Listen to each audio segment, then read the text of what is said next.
The right question is, what do we do to avoid a breakdown by being engaged seriously in the peace process? And for the last 8 years, we haven't been. And that's why we have the mess like we have right now in our hands. You can't blame what is happening in Israel right now on the Bush administration. Yes, you can. No, you can't. Well, look, Joe, let's go back to 2000, Dr. Brzezinski. You and I both know Bill Clinton gave Arafat and the Palestinians everything they could have wanted. Such a stunningly superficial knowledge of what went on that it's almost embarrassing to listen to you. Oh, is it? If you were to look more closely at what happened in the Clinton-Camp David discussions, you would know that what you have just said is absolutely wrong. There were all sorts of provisions and catches to the so-called proposal, and it wasn't rejected.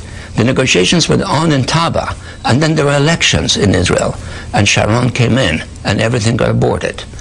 In the last 8 years, we had a policy in which we have proclaimed an interest in peace. Condi Rice has traveled 16 times in 21 months to the region, proclaiming, you must do this, you must do that, but the United States never exerted itself.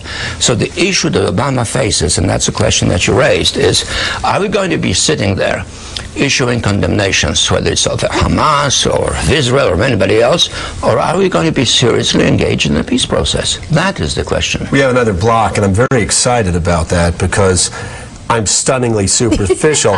Chief, I look forward to you educating me and the rest of America. Hold on, the rest of America and the rest of the foreign policy community who have said time and again, Arafat walked away from the best deal he could have got, and that the Palestinians never miss an opportunity to miss an opportunity. You're repeating slogans. You're repeating slogans. He did not walk away. What he said was, I'm going to take the proposal to all of the Arab capitals and see how they react, because the proposals were controversial. And then negotiations went on, even after Christmas, where Clinton and Arafat met, and they were going on in Taba in January, after Clinton was already leaving office, and then the process got aborted.